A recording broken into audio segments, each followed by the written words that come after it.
Bienvenidas a Diálogos desde la CONAVIM. Hoy tenemos a Nadia Sierra Campos, que es directora general adjunta de Asuntos Jurídicos, Promoción de los Derechos Humanos y Atención a Víctimas en esta comisión. Ella ha sido por mucho tiempo abogada feminista y defensora de derechos humanos en distintas facetas. Así que le damos la bienvenida, muchas gracias. Muchas gracias, Felipe. Buen día, todos. Bueno, en principio nos gustaría un poco que nos explicara qué es una alerta de violencia de género, ¿no? Hemos oído este término regularmente en las noticias o como un tema recurrente en los temas que trata la CONAVIM, pero quisiéramos dejar ¿cómo podríamos definirlo? ¿Cómo podríamos precisar que es una alerta de violencia de género? En términos de la ley, y no siendo tan técnica, te diría que es una medida urgente para frenar la violencia feminicida, ¿no? Es una estrategia adicional a la política pública que debe de venirse generando desde CONAVIM, en la que ante el incremento de violencia feminicida que tiene que ver con delitos relacionados contra las mujeres, como es violencia familiar, violencia sexual, desaparición de niñas, adolescentes y mujeres, entre otros, pues bueno, lo que pretende es generar acciones urgentes que estados y municipios tienen que implementar en un territorio determinado para hacer un cese a esta violencia, garantizar que se restauren los derechos humanos de niñas, adolescentes y mujeres, y por el otro, bueno, pues también buscar la reparación del daño. No es la medida efectiva para corregir la política pública, es esta parte que te digo urgente y que pocas veces se entiende esa urgencia, ¿no? Pero igual lo platicaremos en el transcurso de la charla. Muy bien. Y precisamente justo como medida urgente, ¿cuándo y cómo se decreta o se emite una alerta de violencia de género? Es decir, ¿cómo es el proceso desde detectar esta urgencia hasta que se emite? Sí, claro. Fíjate que quienes finalmente están en territorio y quienes están sufriendo, quienes están viviendo estas violencias en los distintos lugares del país, pues bueno, son particularmente las organizaciones de la sociedad civil, los organismos autónomos de derechos humanos. Y son estas dos, digamos, instituciones, entes, que los que promueven una solicitud de alerta de violencia de género tocan la puerta, ¿no? Llega la solicitud al Instituto Nacional de las Mujeres, que es la Secretaría Ejecutiva del Sistema, ya estarán platicando en algún momento con CONAVIM del sistema, y nos da la noticia a CONAVIM para que hagamos un trabajo de investigación sobre lo que está sucediendo en ese territorio a partir de los hechos que nos narran.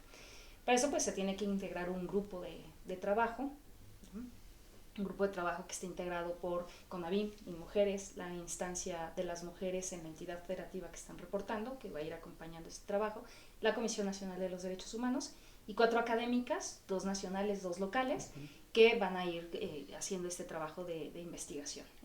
Digamos, es todo un procedimiento, yo siempre digo un procedimiento técnico-administrativo, que pocas veces se entiende porque a partir de que se ingresa una solicitud hasta que se investiga y se determina que efectivamente hay una violación grave a los derechos humanos de las mujeres y que existe una situación de emergencia, en todo este procedimiento técnico, administrativo, legal, transcurren por lo menos 2 años en los plazos, ¿no? Entonces, para que veas que también la urgencia pues podría a veces parecer relativa, pero también tiene que ver con temas muy objetivos de por qué si declaras una alerta de violencia de género en un territorio determinado, ¿no? Como de esta parte de investigar bien y de entender cuáles son las características concretas de la violencia a la que se quiere atender, ¿no? Correcto. Le solicitas infinidad de información a la entidad federativa y a los municipios, ¿no? Tienen que contestar los 3 poderes del Estado, ejecutivo, legislativo y judicial, tienen que contestar los organismos autónomos como son las fiscalías, como son las comisiones de derechos humanos, los municipios que están involucrados, la propia sociedad civil, se hacen a veces mesas de víctimas precisamente para ver cómo está la situación. Y bueno, a partir de eso se genera un reporte, una serie de conclusiones con recomendaciones muy específicas al Estado, que tiene 6 meses para contestar esas recomendaciones. Posterior a eso, nuevamente el grupo de trabajo lo revisa para ver si el Estado cumplió con todo lo que se les pedía de manera urgente, y si no lo cumple, entonces se declara la alerta. ¿Y cuántas alertas declaradas hay en el país, ¿no? ¿Cuántos estados y municipios? O sea, porque entiendo que se declara en territorios particulares, puede ser en el estado o en el municipio, ¿no? Correcto. Tenemos 20 alertas declaradas en este momento en 18 entidades federativas. ¿Por qué varía, digamos, porque no son 20 estados? Bueno, porque en 2 entidades tenemos dos alertas. Estado de México fue el primer estado donde se alertó por violencia feminicida en 2015, y posteriormente, que es además la última alerta que tenemos, la alerta número 20 en 2019, en septiembre de 2019, por desaparición de niñas, adolescentes y mujeres, vinculado precisamente a esta violencia feminicida.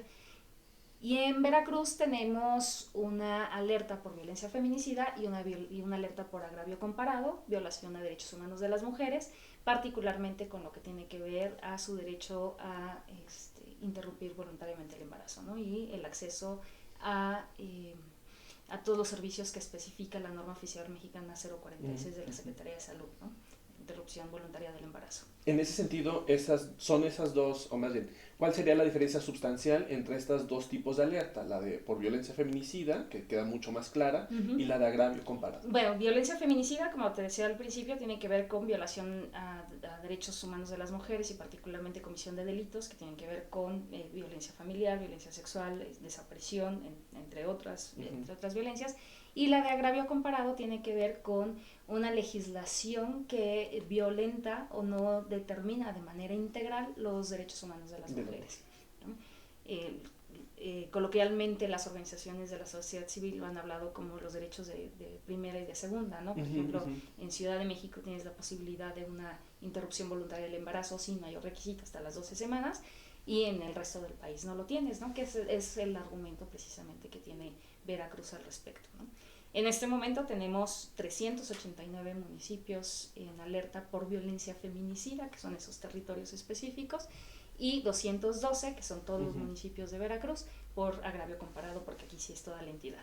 Y tenemos casos muy específicos, como por ejemplo Zacatecas y Jalisco, que la alerta por violencia feminicida está para la entidad completa, no son territorios muy específicos señalados, sino es todo el estado.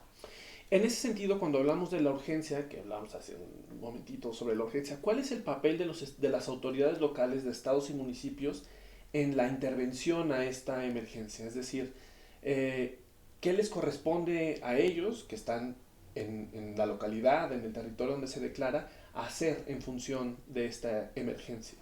Fíjate que esperando que el público que nos escucha y que nos sigue en estos diálogos sea como muy amplio y variado, no quiero hacerlo como muy técnico, y lo que quiero decir es que este asunto del ámbito de la competencia de las autoridades, es decir, hacer lo que realmente te corresponde, lo que la Constitución y las leyes te mandatan, pues es precisamente esto. Lo voy a explicar como de manera muy, muy facilita para que se entienda qué significa esta alerta de violencia de género. Hay una resolución administrativa en la cual tú dictas una serie de medidas que tienen que hacer las entidades federativas y los municipios. Entonces yo casi siempre digo, es como este regaño que hace la federación a las entidades y a los municipios de un trabajo que por años han dejado de hacer. Por lo menos te podría decir unos 12 años que tiene de vida la ley, bueno, tiene 10 de promulgada, pero 12 de vida, en donde pues esos 12 años no hicieron nada, y entonces se refleja precisamente en el alto índice de violencia hacia las mujeres, ¿no? Y que entonces tienen que implementar de manera muy rápida. ¿Qué ha sucedido con estas alertas? Que lo que encontramos en los estados y en los municipios es que lo más básico a nivel institucional, a nivel normativo, a nivel de funciones, no lo tienen, y entonces hay que hacer un diseño arquitectónico muchísimo más amplio que estas medidas de urgencia, ¿no? Por eso hay veces que las alertas se tardan muchísimo más. ¿Y qué es lo que tienen que hacer las entidades federativas? Destinar recursos financieros, humanos y materiales para cumplir con todas las acciones, ir determinando a quién le corresponde cada una de estas medidas, construir un programa de corto, mediano y largo plazo para cumplirlas, y además pues bajar a territorio, que es con los municipios, ¿no? A veces se queda precisamente a nivel de las entidades federativas y entonces los municipios ni siquiera se enteran. Y algo muy importante, que la ciudadanía se entere que es un territorio que está en alerta, que eso también pocas veces baja. La primera alerta que se declaró por parte de la actual comisionada pues hoy está cumpliendo un año precisamente, que es la de Puebla, pues precisamente lo que hizo fue notificarle a los 50 municipios a los que se les declaró, y se les pidió que se les notificara a los municipios con población mayoritariamente indígena, que se les notificara en su lengua, y además que se difundiera en los medios accesibles para las personas con discapacidad, ¿no? Es decir, que integrara a toda la población precisamente para que te enteres que tienes una alerta, ¿no? Y las acciones que se están implementando. Y digamos, ahora a partir del conocimiento más cercano de la implementación que has tenido en estos últimos meses, ¿qué ¿Qué puntos rescatas de la alerta y cuáles crees que se puedan mejorar? Lo que más rescato es que en estos 5 años que se han declarado alertas, estas 20 que tenemos, más otros 10 procesos que por distintas razones no se declararon, lo que ha visibilizado y ha puesto como muy puntual es que esta violencia existe y que falta esta coordinación precisamente, ¿no?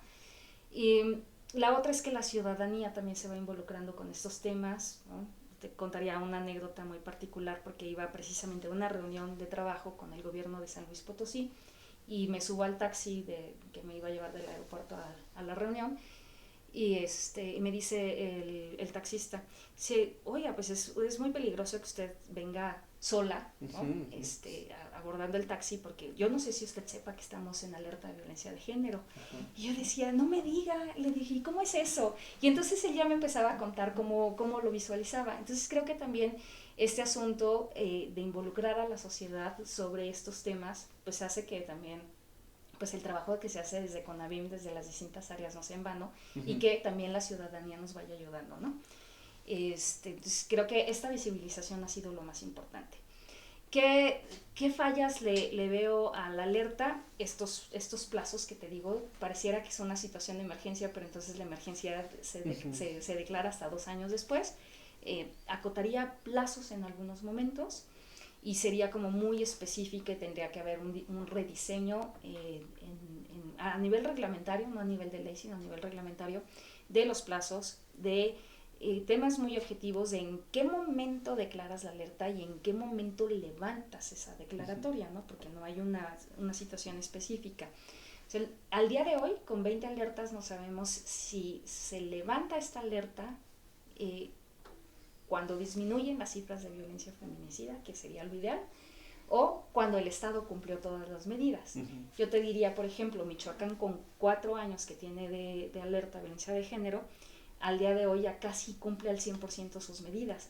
Pero si vamos a revisar las cifras de violencia feminicida, pues no han sido como, se han disminuido, pero no en la intención que quisiéramos, ¿no? Claro. Entonces, habría que medir eso como lo hacemos.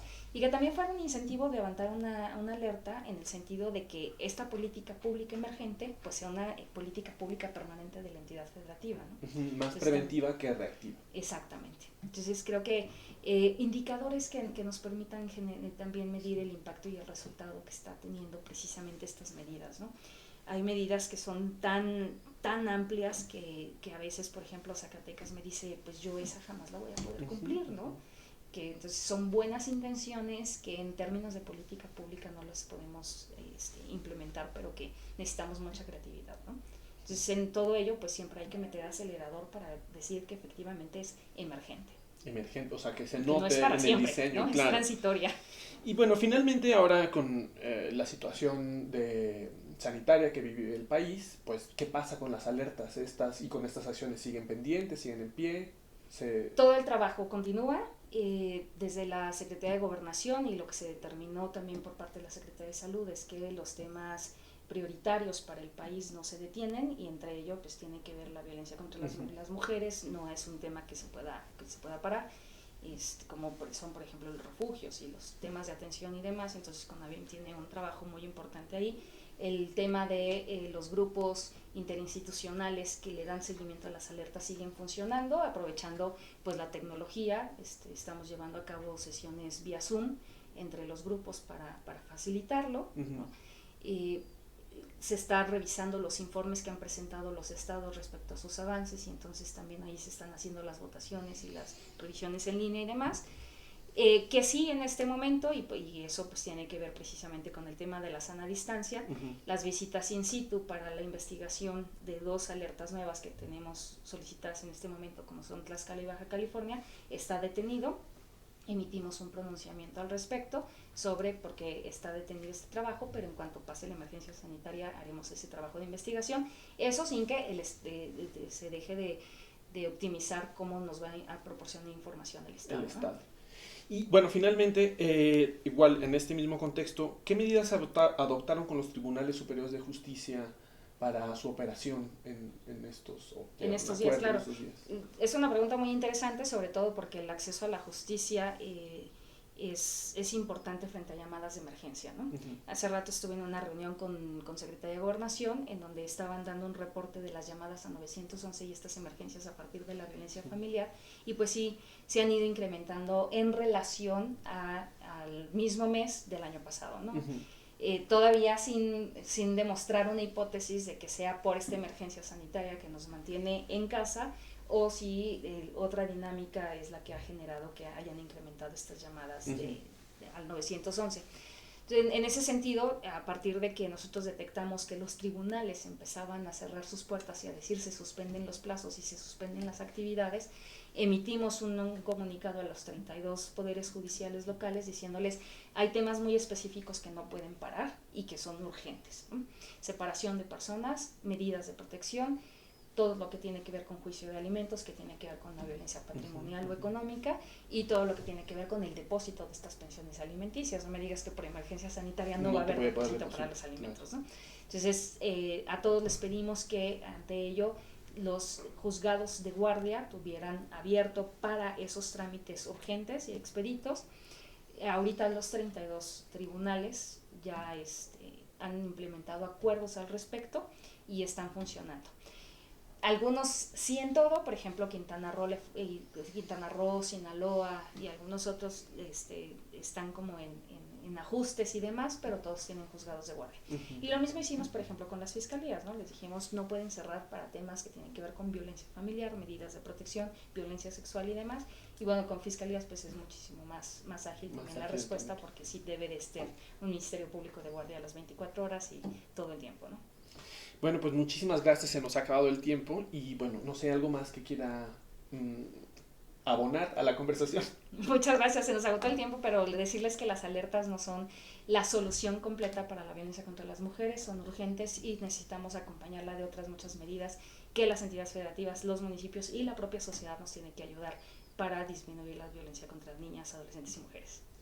Bueno, pues muchísimas gracias a todos y todas por acompañarnos una vez más. Esperamos sus preguntas, pueden dejarnos en la parte de los comentarios sus preguntas, sus dudas, los temas que quieran que sigamos tratando en esta emisión de Diálogos desde la CONAVIM y esperamos volvernos a ver muy pronto. Hasta luego.